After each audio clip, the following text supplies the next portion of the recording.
Bien-aimés dans le Seigneur, bonjour. Notre enseignement de ce jour a pour titre la leçon des Gabaons. Dans la première lecture, on nous parle du songe que Salomon eut à Gabaon. Il y a une leçon très importante à tirer de ce songe. Mais Gabaon nous rappelle également le combat des Gabaons, au cours duquel Yahweh lança du ciel d'énormes grêlons sur les ennemis d'Israël, et où, sur demande expresse de Josué, le Seigneur arrêta le soleil et la lune. C'est à Gabaon. Deux événements à Gabaon. Premier événement, Josué qui arrête le soleil. Deuxième événement, Salomon qui demande la sagesse. Alors j'ai dit la leçon des Gabaons. Donc à Gabaon, nous tirons deux leçons. Première leçon, notre rapport au temps. Là, je m'appuie sur l'évangile. Notre rapport au temps. Gabaon.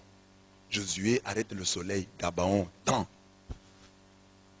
Deuxième, la prière de Salomon à Gabaon. Là, je vais analyser la vie de Salomon. Alors, le premier point, donc j'ai dit, en un mot, la leçon de Gabaon est double. Dieu est le maître des temps et des circonstances. C'est le premier point. Dieu est le maître des temps et des circonstances. Alors offrons-lui nos temps. Notre temps, malgré les circonstances. Offrons-lui notre temps en toutes circonstances. Et la deuxième leçon, c'est Dieu est heureux lorsque notre échelle des valeurs correspond à son échelle à lui des valeurs. Lorsque notre échelle des valeurs correspond à la sienne. Alors nous avons deux points. Le premier point a deux sous-points. L'horloge des Gabaons. L'horloge des Gabaons. Jésus, les disciples et le temps.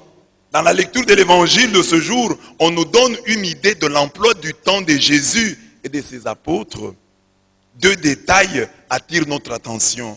On dit, les arrivants et les partants étaient si nombreux que les apôtres n'avaient même pas le temps de manger. Les apôtres n'avaient pas le temps de manger. Les apôtres n'avaient pas le temps de manger. Les apôtres de Jésus n'avaient pas le temps de manger. Tellement ils étaient envahis par la foule. Les gens venaient, n'avaient pas le temps. Alors il dit, Jésus s'est mis à les enseigner longuement. Jésus s'est mis à les enseigner longuement. Ce texte est intéressant car Jésus veut se donner et donner à ses apôtres qui revenaient de la mission un moment de repos. Mais ils n'y arrivent pas car de toutes les villes on a couru là-bas et à pied et on les dévança. Et en débarquant, il vit une foule immense. Donc Jésus ne sait pas se reposer. Les gens ne font que venir le voir. Les gens accourent vers lui. Alors lui et ses disciples n'ont pas le temps, même pour manger, même pour se mettre quelque chose à la dent. Ils n'avaient pas le temps. Jésus, le maître des temps et des circonstances, avait donné tout son temps au monde, au peuple, à chacun de nous. Jésus et ses disciples étaient fatigués. Le maître des temps et des circonstances avait une raison pour chasser ou expédier ces gens. Jésus pouvait leur dire, je suis fatigué, rentrez chez vous, j'ai déjà fait, vous avez déjà mangé les pains, vous avez déjà vu les miracles, bon, allez chez vous. Jésus reste avec eux. Jésus ne les chassa pas. Jésus ne les expédia pas. Il ne fit rien de tel. Au contraire, il s'est mis à les enseigner longuement. Alors qu'il était fatigué, alors qu'il cherchait le repos. Mais il s'est mis à les enseigner longuement. Jésus et les siens ont donc une conception particulière du temps. Cette conception élastique du temps, beaucoup l'ont dans plusieurs autres domaines, sauf dans les choses de Dieu. Jésus, il prêche longuement. Il s'est mis à les enseigner longuement. Alors nous, parfois, nous sommes des chrétiens, nous venons à l'église, nous ne voulons pas qu'on nous enseigne longuement. Si on nous enseignait longuement, bon, des choses inutiles, si on passait le temps en disant des choses inutiles, on comprendrait. Mais quand vous êtes dans un enseignement, premier point, vous trouvez que non, ça c'est bien. Ça vient d'abord des textes, et puis c'est adapté. Et ça parle à quelqu'un. Ce sont des choses réelles. Premier point. Alors tu vas dire, c'est mauvais en quoi? Parce que on parle des choses qui peuvent t'aider et qui peuvent aider les autres. Jésus les enseignant longuement. Jésus les enseignant longuement. L'horloge de Gabaon, j'ai pris ça à partir de ça. J'ai dit, Jésus a une conception élastique du temps. C'est comme s'il avait arrêté le soleil. Et nous-mêmes, nous chantons. C'est ça. Quand on est dans la joie, on demande au soleil de s'arrêter, que le temps s'arrête. Parce que nous sommes dans la joie. Nous ne voulons pas que cet instant de bonheur puisse passer. Nous demandons à Dieu d'arrêter le temps pour que nous puissions jouir de ce bonheur, du bonheur présent. Alors Jésus, il était heureux de prêcher et ceux qui l'écoutaient étaient heureux de l'entendre. Ils avaient comme arrêté le temps. Ils avaient arrêté le temps. Et vous voyez dans l'histoire du christianisme, quand nous avons cessé d'offrir à Dieu notre temps, nous avons eu toute cette crise de foi que nous avons aujourd'hui. Quand dans une civilisation, un peuple ne sait plus offrir le temps à Dieu, les conséquences seront très fâcheuses. Quand dans la vie d'un individu, un homme ne sait plus offrir le temps à Dieu, les conséquences seront dramatiques. Parce que si Dieu est le maître des temps et des circonstances, c'est-à-dire le temps lui appartient et nous devons le lui offrir. Quand vous n'offrez plus le temps à Dieu, sachez que les conséquences qui vont s'en suivre seront très fâcheuses. Il faut toujours offrir à Dieu le temps. Vous ne savez pas le temps qui vous reste. Et offrir à Dieu le temps, c'est la meilleure des offrandes que vous pouvez faire. Il y a des gens qui pensent que s'ils offrent l'argent, Dieu en a besoin. Dieu n'a pas besoin de ton argent. L'argent que tu donnes là, c'est nous qui mangeons. Pour ceux qui ne le savent pas. L'argent là que vous donnez à Dieu, on ne va pas déposer quelque part. Vous pensez que la nuit je monte pour donner à Dieu. Non, je mange ça. Parce qu'il y a des gens qui se croient que non, la nuit, je pars, je vais au ciel, je dépose chez Dieu, puis je rentre. Non, je mange. Dis à ton voisin, l'argent que tu donnes là, M. l'abbé mange ça. Quand tu rentres chez toi là, et que tu peux te mettre à genoux, et que tu peux te retrouver priant Dieu 1 heure, tu regardes, hey, j'ai fait 1 heure en prière. Hey, maman, ça c'est... Regarde le match. Il y a prolongation, tu restes. Il y a pénalité, tu restes. S'il y a une circonstance qui fait que, bon, on arrête d'abord le match pendant quelques minutes, tu attends. Mais pour Dieu, les gens sont... Nous avons vu des gens ici au stade, du temps du gouverneur Moïse Kassange. Pour 1000 francs, les gens sont restés des heures à attendre. Il y a eu même pluie. Ils étaient là. Sous la pluie, il a trempé. Ils attendaient 1000 francs. Mais pour Dieu, c'est trop long. Amen. Donc là, je tire de l'évangile. Ce n'est pas moi. Marc 6, 34, ce n'est pas la Bible qui a écrit ça. On dit ici, Jésus s'est mis à les enseigner longuement. Cette conception élastique du temps, beaucoup long dans plusieurs autres domaines, sauf dans les choses de Dieu. Quelqu'un peut rester des heures et des heures dans un débit de boisson. Des heures et des heures en train de tailler bavette, en train de causer. Des heures et des heures en train de suivre la télé, en train de suivre une série. Il peut même se procurer des films, 24 heures chrono, et les suivre. Il y a des gens qui ont battu ces exploits. J'ai suivi toute la saison de 24 heures chrono pendant 2 jours de suite. Il y a des gens qui disent ça. Pendant 2 jours de suite, pendant 3 jours de suite. Ils ont suivi, ils ont fait ça. Mais quand il s'agit de donner, de consacrer son temps à Dieu, ça ça nous coûte les yeux de la tête. C'est une interpellation pour nous. Jésus, lui, nous a donné son temps. Il nous a donné sa vie. Et je disais que offrir le temps à Dieu, c'est plus que lui offrir de l'argent. L'argent que vous donnez à l'église, là, c'est nous les pasteurs qui mangeons. Mais le temps que vous donnez, vous le donnez à Dieu. Surtout le temps que vous donnez à Dieu après cette célébration.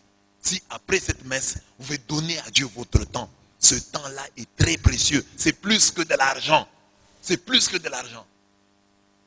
Si après cette messe, le soir, avant de dormir, vous donnez le temps à Dieu, vous vous mettez à genoux, vous lui parlez, vous l'écoutez, vous causez avec lui. C'est ça qui manque à beaucoup de chrétiens. Causer avec Dieu, parler avec lui. Parce qu'ici, vous êtes presque obligés. Si moi je fais traîner la messe, vous attendrez jusqu'à la fin. Et que vous savez lui offrir, dans le secret de votre chambre, du temps, beaucoup de temps. Oh, vous avez fait un pas. Et j'ai ajouté, j'ai dit, regardez, dans le monde, en Occident, quand le christianisme a commencé à ne pas donner le temps à Dieu, regardez la crise de foi qu'on y vit. Aujourd'hui aussi, dans nos familles, dans nos vies personnelles, quand vous voyez quelqu'un qui n'a plus le temps à Dieu, attendez-vous au pire. Les conséquences seront désastreuses. Et j'ai déjà dit ici plusieurs fois, beaucoup de gens sont tombés. Si quelqu'un fait l'histoire de sa chute, il faut qu'il est tombé pendant le temps où il avait des difficultés pour offrir le temps à Dieu. Regarde bien, tu verras. Des grandes chutes sont venues au moment où tu offrais le moins de temps à ton Dieu. Parce que si quelqu'un vient de passer, par exemple, 2 heures dans la prière personnelle, il va vraiment sortir et aller voler. Je doute fort. Quand vous voyez des gens commettre des scandales, ceci, cela, ils ont réduit le temps. Ils ne parlent plus assez avec Dieu. Les malheurs qui nous arrivent dans notre vie spirituelle, c'est parce que nous diminuons, nous volons le temps de Dieu. Mais si nous avons le temps de parler, de dialoguer avec Dieu, Dieu va nous préserver de beaucoup d'erreurs. De beaucoup d'erreurs, beaucoup de fautes. Parce que nous sommes en contact avec lui. Offrons le temps à Dieu parce que Jésus nous l'a offert. C'est mon premier sous-point. Vous aussi, qui venez de vous marier, retenez cela. Quand vous vous mariez, ce n'est pas pour donner l'argent, pour donner les enfants. La première chose que vous offrez à votre mari, à votre femme, c'est le temps. Offrez-vous mutuellement le temps. Ayez le temps de parler. Ne suivez pas les couples que vous voyez ici. Il y a des faux couples, des couples qui ne dialoguent pas. S'ils commencent le dialogue ici, ils vont se disputer sérieusement. Ils sont incapables de dialoguer. Mais vous, si vous avez le temps de parler, vous faites 1 heure, vous parlez, sans vous chamailler. Ah, vous avez fait un pas. Vous avez fait un pas. 1 heure sans vous chamailler. 1 heure, vous parlez, vous riez. Vous êtes un couple extraordinaire. Donc, offrez-vous mutuellement le temps. Et pour ça, il y a des choses qu'il ne faut pas faire. Par exemple, quand vous êtes là, il ne faut pas que ce que Christian va te dire un jour, que tu puisses l'utiliser un autre jour dans une discussion. Par exemple, il vient de te dire, moi, dans ma famille, on a souffert, et si c'est là, voilà, j'étais malade dans mon enfance. Maintenant, un jour, vous avez des conflits. Mais d'ailleurs, toi, tu étais malade dans ton enfance, non? Tu m'avais dit ça. Tu vas tuer le dialogue dans le couple. Tout ce qu'on t'a dit, qui n'est pas beau, qui n'est pas intéressant, ne l'utilise pas dans un débat. Tu vas tuer le dialogue dans le couple. Tout ce que ta femme t'a dit, qui n'est pas reluisant, qui n'est pas très beau, ne l'utilise pas dans un dialogue, dans un débat. Tout ce que tu as eu dans le dialogue, mais quelqu'un s'est confié à toi, il t'a dit ça, et puis après toi, un jour, tu viens l'utiliser contre lui. Tu es en train de tuer, tu as tué le dialogue. Ou ton mari t'a demandé pardon, j'avais fait ceci. Alors, toi, mais tu m'avais dit ça. Ton problème, il ne va plus parler. Et la femme ne va plus parler. Donc, il y a des gens Hein, Christian, c'est ça le travail que tu dois faire avant. Je crois que tu as fait ce travail-là pour voir si Génovique ici est Sarah. Parce qu'il y a des femmes qui sont des Saraï. Saraï, ça signifie la querelleuse, la problématique, la conflictuelle. Si tu as une femme conflictuelle, problématique, il faut te comporter comme on se comporte devant une femme problématique, conflictuelle. Alors il faut, quand tu épouses la femme, que tu sois sûr que tu as épousé une princesse. Parce qu'à une princesse, tu peux dire même des choses comme ça. Elle ne va pas utiliser ça contre toi. Et toi, tu dois être sûr que celui-ci, c'est un prince. Alors si tu lui dis des choses comme ça, il ne va pas les utiliser contre toi. Oh, dans ma famille, il y avait ceci. Alors un jour, vous chamaillez, commence à vous dire, mais tu m'avais dit que dans ta famille. Non, ce n'est pas un prince. Alors il faut découvrir, mon mari, est-ce un prince? Ma femme, est-ce une princesse? Pour que je m'ouvre à lui, pour que je m'ouvre à elle, comme on s'ouvre à un prince. Alors là, tu peux donner à l'autre le temps. Quand je dis ça, je le dis à tout le monde. Voilà. Donc ça, c'est le premier point. Donc les mariés, donnez-vous le temps de parler, le temps de vous regarder, le temps de rire. Donnez à votre mari le temps, donnez à votre femme le temps. Josué, Gabaon et le temps. Cette conception élastique du temps qu'on voit dans l'évangile du jour nous rappelle le miracle de Gabaon à l'époque de Josué. En effet, lorsque 5 rois amoréens conspirèrent contre les Gabaonites suite à leur alliance avec Israël, Josué s'est vu contraint d'intervenir. Il attaqua ces 5 rois et les vainquit. Mais malheureusement, il se faisait tard et la victoire risquait d'être courte à cause des ténèbres. C'est ainsi que Josué prit le courage de faire une prière spéciale. Soleil, arrête-toi sur Gabaon et toi lune sur la vallée d'Ayalon. Et le soleil s'arrêta et la lune s'éteint immobile jusqu'à ce que le peuple se fût vengé de ses ennemis. Le soleil s'éteint immobile au milieu du ciel et près d'un jour entier retarda son coucher. Il n'y a pas eu de journée pareille, ni avant ni depuis, où Yahweh ait obéi à la voix d'un homme. C'est que Yahweh combattait pour Israël. Josué 10, 12 à 14. Nous savons que ce texte a été utilisé comme arme théologique dans le débat qui opposa l'Église à Galiléo Galilei, qui a vécu de 1564 à 1642. Comme on le sait, ce sont les thèses de ce mathématicien, géomètre, physicien et astronome italien du XVIIe siècle qui nous firent passer du géocentrisme à l'héliocentrisme. Avant, on pensait que tout tourne, le soleil tourne autour de la Terre. C'est ça qu'on appelait le géocentrisme. Mais avec Galilée, nous sommes entrés dans l'héliocentrisme. Tout tourne autour du soleil. Le soleil tourne autour de lui-même. Voilà, c'est ça. Donc, l'héliocentrisme. Hélios, c'est le soleil. Le soleil a pris le centre. Alors dans l'ancienne géographie, c'était la terre qui était au centre. Tout tournait autour de la terre. Maintenant, tout tourne autour du soleil, mais le soleil tourne autour de lui-même. Donc, c'est pour dire, ça c'est un débat. Mais, qu'est-ce que cela peut nous dire? Même si l'héliocentrisme est désormais un acquis, le miracle raconté n'en est pas moins une réalité. Il ne faut pas dire maintenant que donc, le miracle là n'a pas eu lieu s'il arrête le soleil. Donc, c'est que le soleil était en mouvement. Or, c'est la terre qui tourne. Donc, Josué, en réalité, a arrêté la terre. Si on peut parler scientifiquement. Donc, il a arrêté la terre qui tournait. Pas le soleil. Mais la Bible dit qu'il a arrêté le soleil.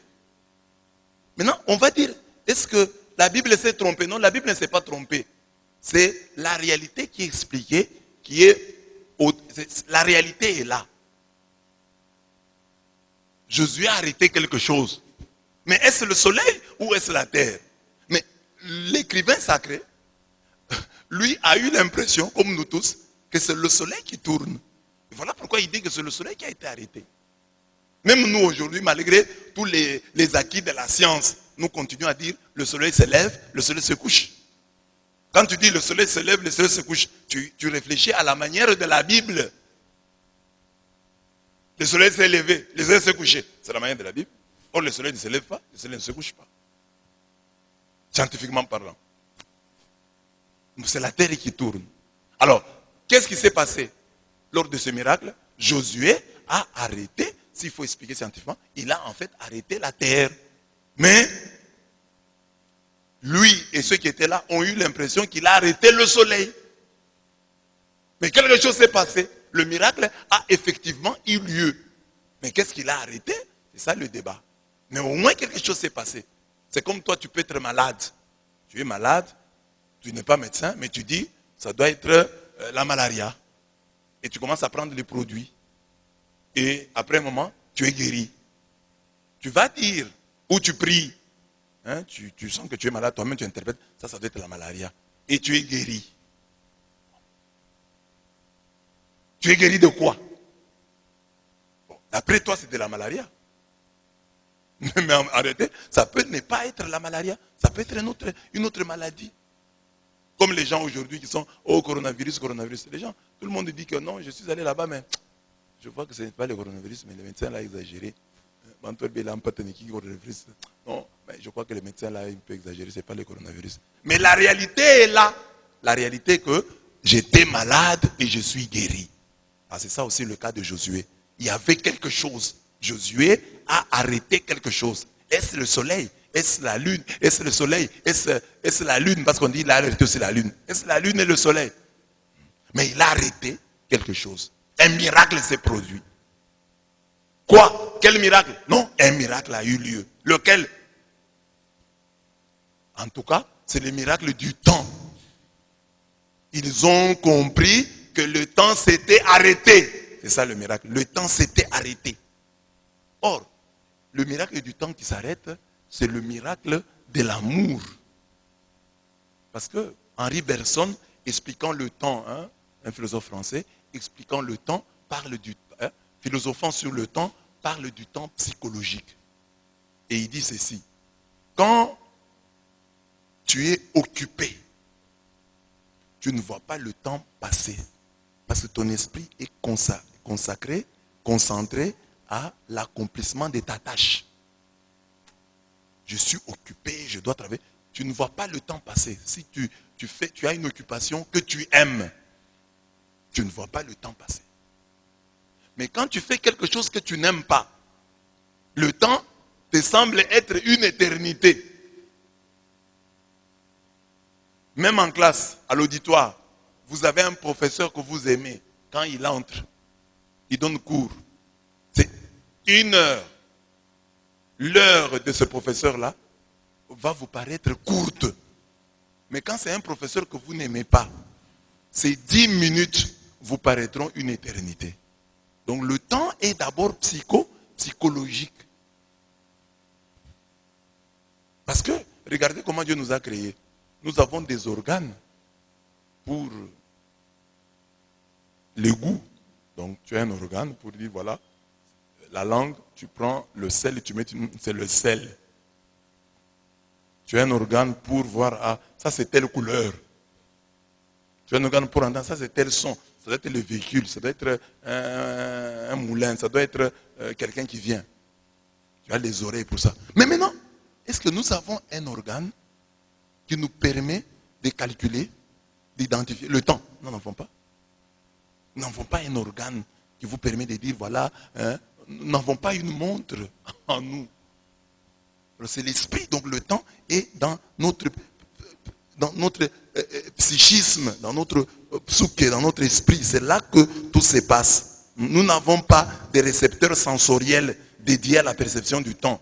Or, nous semblons pourtant capables de percevoir l'écoulement du temps. Nous percevons l'écoulement du temps. Pourquoi cette perception du temps n'est-elle pas constante? 1 heure passée à tel endroit est différente d'une heure passée à tel autre. Mais quand on te regarde, c'est 1 heure. Parfois, tu dis, hey, j'ai fait 1 heure, tu es étonné. Mais ça veut dire qu'il y a un problème. Quand on est occupé, je l'ai dit, on ne voit pas le temps passer. En revanche, quand on attend quelque chose, le temps semble interminable. Quand vous êtes dans l'attente de quelque chose, on vous a promis, demain je vais te donner l'argent. La nuit va vous paraître très longue. Regardez nos nuits de première communion. Lorsque, dans le temps, je ne sais pas aujourd'hui, mais quand nous avons eu la première communion, nous avions envie la nuit de déchirer la nuit. Parce qu'on voyait que la nuit devenait une éternité. Première communion demain. Mais on est encore là. Il est encore 16 heures de samedi. En tout cas, 20 heures. Ça nous paraissait très éloigné. Parce qu'il y a quelque chose que nous attendons de bon. Mais quand tu attends quelque chose de mauvais, qu'est-ce qui arrive? On a dit, on va te tuer demain. Tu vas voir le temps passer vite. Parce que tu n'aimes pas cette chose-là. Donc, vous voyez le temps? Donc, il y a un moment, tu attends quelque chose de bon. Le temps semble élastique. Tu attends quelque chose de mauvais. Le temps court vite. Quand tu vis quelque chose de bon, le temps passe vite. Quand tu vis quelque chose de mauvais, c'est une éternité. Quand je vis quelque chose de bon, le temps est court. Quand j'attends quelque chose de bon, le temps est long. Donc c'est psychologique, c'est dans la tête. Alors, ça signifie donc maintenant que ce jour-là à Gabaon, qu'est-ce qui s'est passé? Josué n'a pas vu le temps passer. Les Israélites n'ont pas vu le temps passer. C'est-à-dire qu'ils sont en train de dire, en rien de temps, nous avons fait de nos ennemis une bouchée. Nous, on pensait que le soleil allait déjà se coucher, mais dans quelques minutes, nous les avons tous ramassés. C'est un peu comme ça on peut expliquer psychologiquement. Donc, ils n'ont pas vu le temps passer. Et je profite de cette interprétation d'Henri Bergson pour dire, voilà, c'est la même chose avec nous. Les messes nous paraîtront toujours longues si notre amour de Dieu est court. Et les messes nous paraîtront toujours courtes si notre amour de Dieu est long. Plus tu aimes Dieu, plus tu verras que les messes sont courtes. Tu vois, on pouvait quand même encore rester. Comme tu le fais quand tu aimes quelqu'un. Il ne fait jamais nuit là où on s'aime. Donc, si tu aimes Dieu, tu passeras. Donc, le problème du temps, ce n'est pas un problème du temps, c'est un problème d'amour. C'est ça la vraie question. Tu aimes quelqu'un, tu vas passer avec lui beaucoup de temps.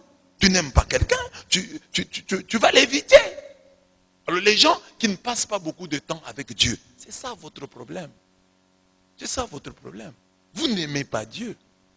Si vous aimez Dieu, si vous aimez Dieu, vous passerez un peu plus de temps en sa présence.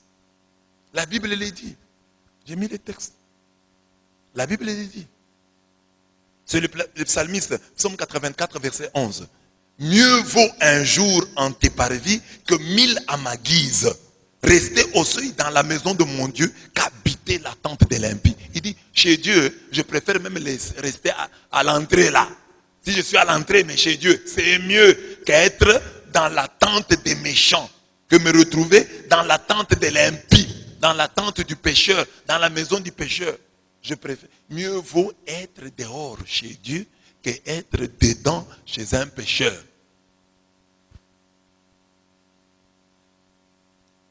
Pierre a expérimenté ce temps-là psychologique lorsqu'il dit à son maître, à Jésus, transfiguré, il dit, Seigneur, il est heureux que nous soyons ici. Si tu le veux, je vais faire ici 3 tentes, une pour toi, une pour Moïse et une pour Élie. Matthieu 17, 4. Il est tellement heureux, il dit non, je peux faire ici 3 tentes, construisons 3 tentes, restons ici, c'est beau. Parce qu'il était content dans cette lumière taborique, dans cette lumière de Tabor, du mont Tabor. Et Pierre était tellement heureux, il dit non, restons ici. Chacun de nous doit faire la même expérience. Plus notre amour de Dieu est long, plus la messe et les prières nous paraîtront courtes. C'est ce que j'ai dit. Les endroits que tu aimes fréquenter, tu n'as pas l'impression que les temps passent. Et les endroits que tu aimes, tu as l'impression plutôt que le temps passe trop vite. Ah, mais non! Commence déjà à se séparer. Parce que tu aimes. C'est l'amour nous permet, s'il y a un organe qui nous permet de calculer le temps, c'est l'amour. S'il faut appeler amour organe, c'est l'amour. Vous aimez, vous verrez que le temps passe vite. Vous n'aimez pas, vous verrez que le temps est trop long, c'est toute une éternité. 20 minutes, quand vous aimez, 20 minutes, c'est rien.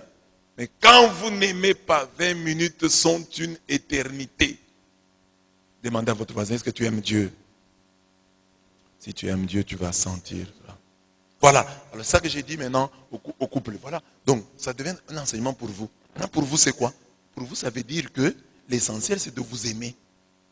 Donc, Christian doit aimer Génovique Thérèse. Thérèse Génovique doit aimer Christian. Si vous vous aimez, vous vous donnerez, vous vous offrirez facilement le temps. Mais le jour où l'amour n'existera plus entre vous deux, Christian ne voudra plus rester chez lui à la maison. Génovique non plus. Mais si vous vous aimez, vous allez être content d'être vivre ensemble. Donc la base de l'amour, de votre mariage, c'est l'amour. Il faut vous aimer. C'est ça que j'ai dit. Aime profondément ton mari, aime profondément ta femme, et ainsi tu lui consacreras plus facilement le temps. Le mariage coutumier, quand vous l'avez contracté, c'était peut-être pour dire, voilà, j'aime Génovique parce qu'elle est belle, j'aime Christian parce qu'il est beau, il est intelligent, elle est intelligente. Ça, ce sont des critères au niveau du mariage civil, au niveau du mariage coutumier. Mais quand vous venez devant Dieu, vous avez d'autres arguments. J'amène ici la femme que Dieu m'a donnée. J'amène ici l'homme que Dieu m'a donné. Et puisque c'est Dieu qui m'a donné, les dons et l'appel de Dieu étant irrévocables, notre union jamais ne sera détruite. Nous resterons toujours unis. S'il y a des problèmes plus tard, le problème ne viendra pas de Dieu. Le problème viendra de nous. Et nous chercherons à arranger devant Dieu. Parce que quand Dieu a donné, ses dons et ses appels sont irrévocables. C'est ainsi que le mariage chrétien catholique est indissoluble. C'est pourquoi quand quelqu'un vient se marier dans l'église catholique, il doit réfléchir 2 fois, 4 fois, 5 fois. Ailleurs, vous pouvez rompre. Pour l'une ou l'autre raison. Mais dans l'église catholique, il n'y a pas de raison pour rompre. Il n'y a pas de raison qui justifie le divorce. Si vous divorcez, vous sortez, vous devenez un couple en situation irrégulière. Donc, vous là, quand vous allez vous marier, vous allez vous remarier, vous devenez, le couple que vous allez former là sera un couple en situation irrégulière. Vous n'allez plus communier. Et ça, l'église, et les gens disent, l'église catholique. Il n'y a pas d'église rigoureuse en matière de mariage comme l'église catholique. Le songe et la prière de Gabaon. Deuxième point. Nous connaissons tous l'histoire du roi Salomon. C'est un exemple que le Seigneur nous donne afin que nous comprenions que la connaissance de Dieu est une grâce dans laquelle nous devons nous maintenir. Retenons quelques points sur la vie de Salomon qui peuvent nous éclairer. Premier point, Dieu écrit droit avec des courbes. Salomon, dont nous parlons ici, c'est l'enfant que David a eu avec Bathsheba. Bathsheba, la femme d'Uri. Et c'est Salomon qui va devenir roi. Mais il est le fruit de l'union entre David et la femme d'autrui. David a pris la femme d'autrui, il a tué le mari. Mais Dieu va aller dans cette union-là. C'est de cette union-là qu'il sortira le roi. Le successeur de David. Dieu écrit droit avec des courbes. Et écoutez ce que dit 1 Chronique 22, 9 à 10. Voici qu'un fils t'est né. Lui sera un homme de paix. C'est de là que vient le nom Salomon. Shalomon. Il y a le mot shalom à l'intérieur. Un homme de paix. Et je le mettrai en paix avec tous ses ennemis alentour. Car Salomon sera son nom. Et c'est en ces jours que je donnerai à Israël paix et tranquillité. Il bâtira une maison en mon nom. Il sera pour moi un fils et je serai pour lui un père. J'affermirai le trône de sa royauté sur Israël pour toujours. À sa naissance, le prophète Nathan, sur ordre du Seigneur, lui donna le nom de Yedidia. Yedidia, qui veut dire bien-aimé du Seigneur. Donc Salomon et Yedidia, bien-aimé. 2 Samuel 12, 24 à 25. Un enfant issu d'une union problématique peut être le bien-aimé du Seigneur. N'accusons pas trop les liens de famille. Salomon et Yedidia, bien-aimé, alors qu'il vient d'une union problématique. D'un mariage, j'allais dire adultérin. Mais hein, on dit que Dieu a envoyé le prophète. D'abord, il s'appelle Salomon. Un homme de paix. Sous son mandat, il y aura la paix. Et puis on l'appelle encore, on dit, il est le bien-aimé de Dieu. Yedidia. Dieu écrit droit avec des courbes. Dites à votre voisin, Dieu écrit droit avec des courbes.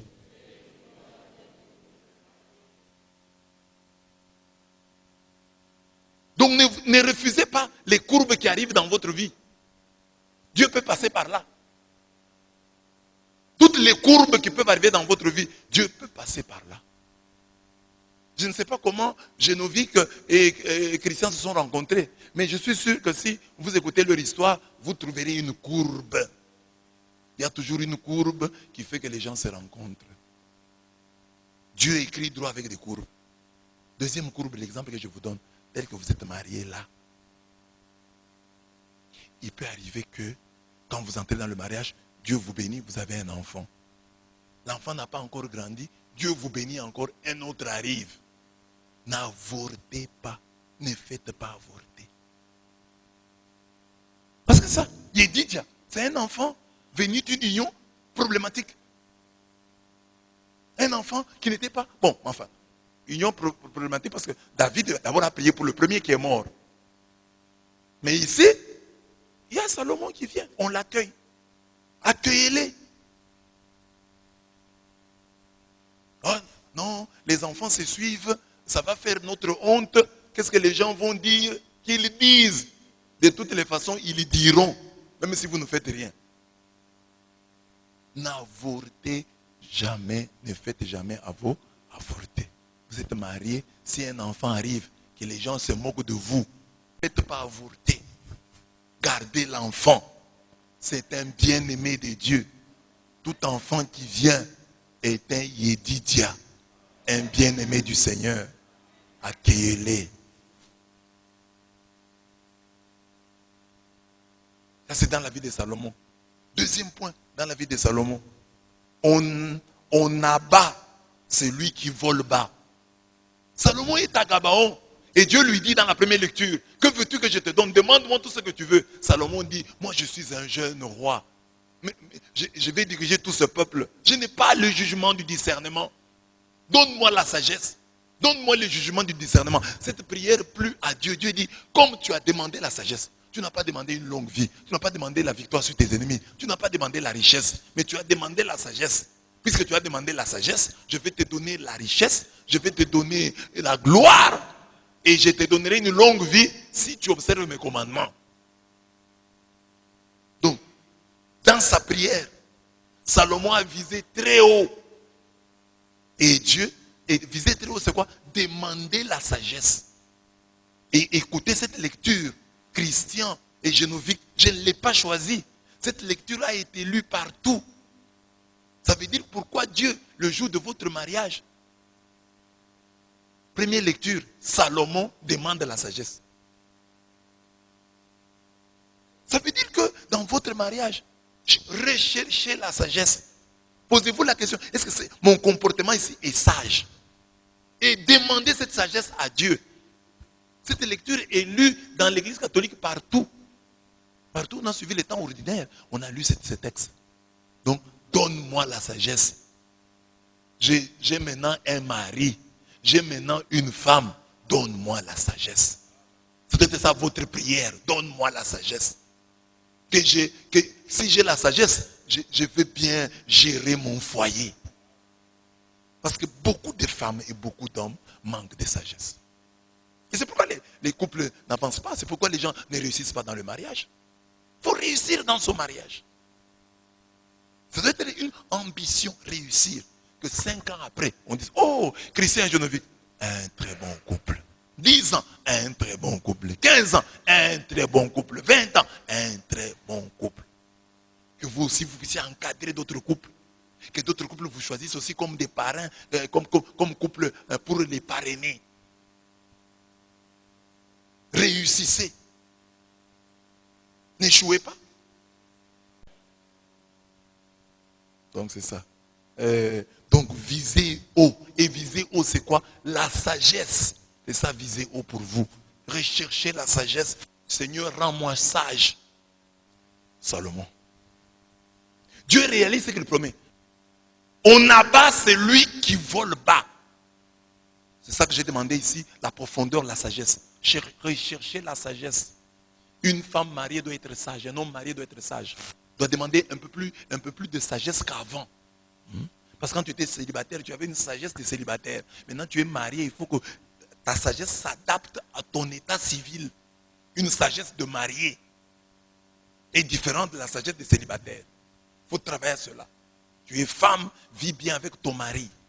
Prends soin de lui. Consente que maintenant il est marié et qu'il y a des changements dans sa vie. Que ceux qui le voyaient avant, au travail, sur la rue, à l'église, en famille, sentent que maintenant il a une femme. La même chose pour l'homme. Il faut que les gens qui vont regarder Christian puissent dire aussi oui.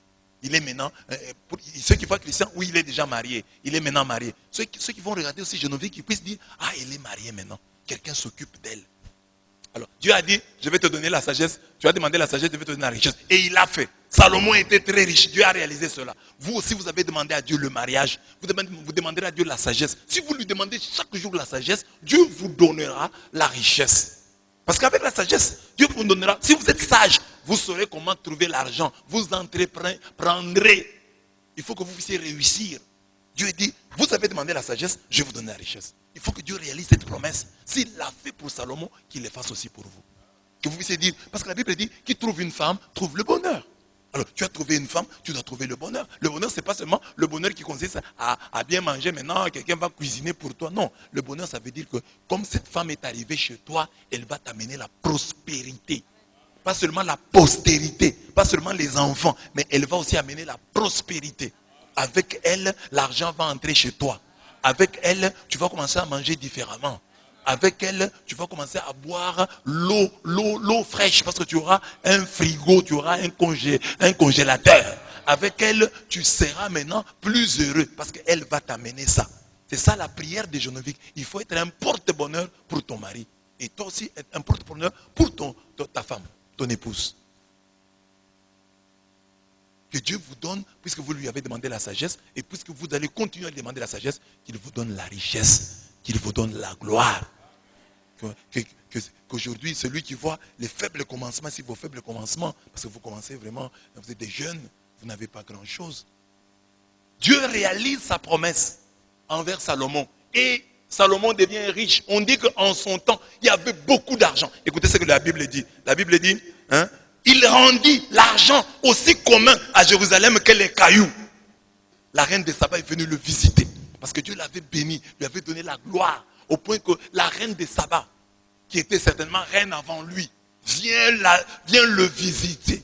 Et elle ne le visite pas main vide. Elle vient avec des offrandes.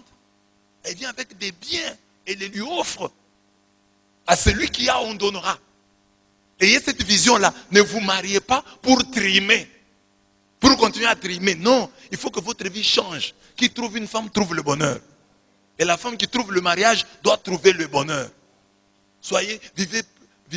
Vivez plus épanoui.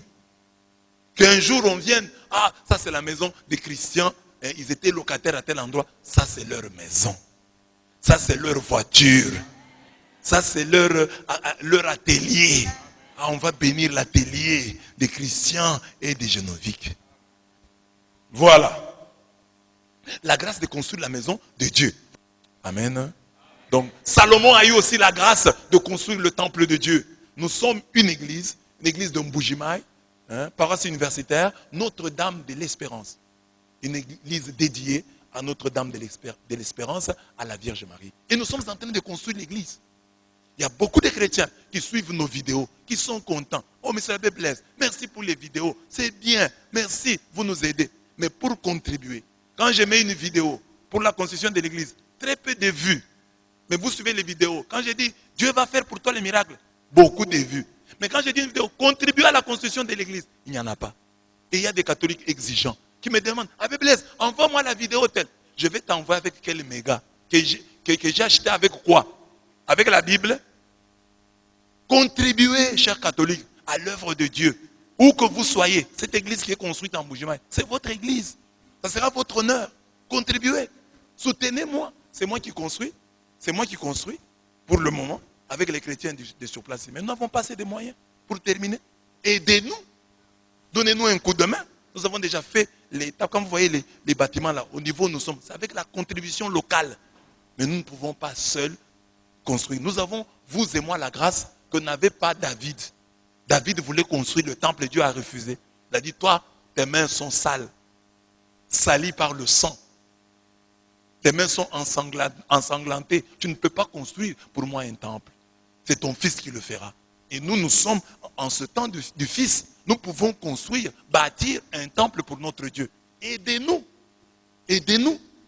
Aidez-nous à construire. Ou aidons-nous, parce que c'est notre église à nous tous. Et surtout, je lance l'appel à nous les Africains. Toutes ces années ici, nous construisons des églises avec l'argent des Blancs. Des Blancs qui nous aident à construire. Regardez les églises de votre village. C'est souvent des Blancs qui ont construit. Est-ce que nous ne pouvons pas avoir une église qui a été construite? Parce que la partie que nous avons construit, nous les chrétiens, de Notre-Dame, de Mbujimaï, de la RDC, avec nos frères de Kinshasa qui nous ont aidés. Parce que j'ai eu un ministère à Kinshasa. Mais est-ce que nous ne pouvons pas avoir une église où, à la fin, quand nous terminons, nous avons eu autant d'argent venu de la Côte d'Ivoire, nous avons eu autant d'argent venu du Bénin, autant d'argent venu du Burkina Faso, autant d'argent venu du Cameroun. Nos frères ivoiriens de France ont envoyé autant. Est-ce qu'il n'y a personne parmi les gens qui suivent nos vidéos qui peut aussi se mettre et sensibiliser une portion de ses connaissances pour que nous ayons assez d'argent pour terminer ce temple, qu'il soit un beau temple à l'honneur de notre Dieu et de la très sainte Vierge Marie? Vous ne pouvez pas vous lever et qu'ensemble nous puissions construire. Soutenez-nous, nous construisons la maison de Dieu. Ce sera une bonne manière de nous dire félicitations, une bonne manière de nous dire merci. Parce que quand vous dites merci à l'abbé Blaise, ça s'arrête là. Mais dites merci à l'abbé Blaise et aidez-le à construire la maison de Dieu. Le dernier point sur Salomon, c'est que Salomon n'a pas eu la grâce que toi et moi nous devons avoir. La grâce de bien finir. Salomon, malgré toute la grâce, Dieu lui a donné la sagesse, Dieu lui a donné la richesse, Dieu lui a donné la gloire. Dieu lui est apparu à 2 reprises. Il a parlé comme ça avec Dieu. Mais cet homme-là a mal fini. À cause des femmes. Il était sage en tout, mais il n'était pas sage en matière des femmes. Il a fait des proverbes, il a écrit des livres, il a laissé des sentences. Salomon est un homme très sage et très intelligent. Intelligent partout, sauf en matière d'amour, en matière affective. Là, il n'était pas intelligent, il n'était pas sage. Là, il n'a pas appliqué, parce que nous avons des facultés de sciences appliquées. Il avait la sagesse, Dieu la lui avait vraiment donnée. Mais il fallait appliquer cette sagesse à la vie affective. Mais il l'a appliqué partout. Pour écrire, il a appliqué la sagesse. Pour gouverner, il a appliqué la sagesse. Pour construire le temple de Dieu, il a appliqué la sagesse. Mais pour la gestion des femmes, de son cœur en matière de femmes, Salomon a refusé d'appliquer la sagesse. Et c'est ça qu'il a perdu. Il y a aussi des hommes comme ça, il y a aussi des femmes comme ça, très intelligents dans la vie, très intelligents en économie, dans les affaires très intelligents, un médecin très intelligent, un couturier très intelligent, mais en matière affective, un idiot, un ignare. C'est la prière qu'il faut faire. Que Dieu, tout en nous donnant l'intelligence sur le plan académique, sur le plan économique, dans les affaires, que Dieu nous donne aussi l'intelligence sur le plan affectif. Je n'ai cessé de vous le dire. Qui gagne le combat du sexe a gagné une grande partie du combat de la vie. Qu'on ne vous trompe pas que non, le sexe c'est comme n'importe quoi. Non, c'est lui qui est discipliné en cette matière, le sera aussi dans d'autres matières. Le combat du sexe est au centre du combat de la vie. Ce n'est pas pour rien que dans le corps, le sexe est toujours un peu au centre. C'est-à-dire c'est central. N'oubliez pas ça. C'est là que se jouent beaucoup de matchs. Le match de ta destinée se joue là-bas. Si tu commets des erreurs sur ce point-là, tu seras soit sauvé, et si tu commets des erreurs, tu seras perdu. De la gestion de ta vie sexuelle dépend une grande partie de ta destinée. Salomon, c'est ça le cas de Salomon. Très sage, très intelligent, écrivant des proverbes, nous en laisser des sentences énigmatiques, très intéressantes, profondes. Mais Salomon perdu. Lui qui nous avait dit, mieux vaut la fin d'une chose que son commencement. Lui-même n'a pas réussi à obéir, à vivre cette belle sentence.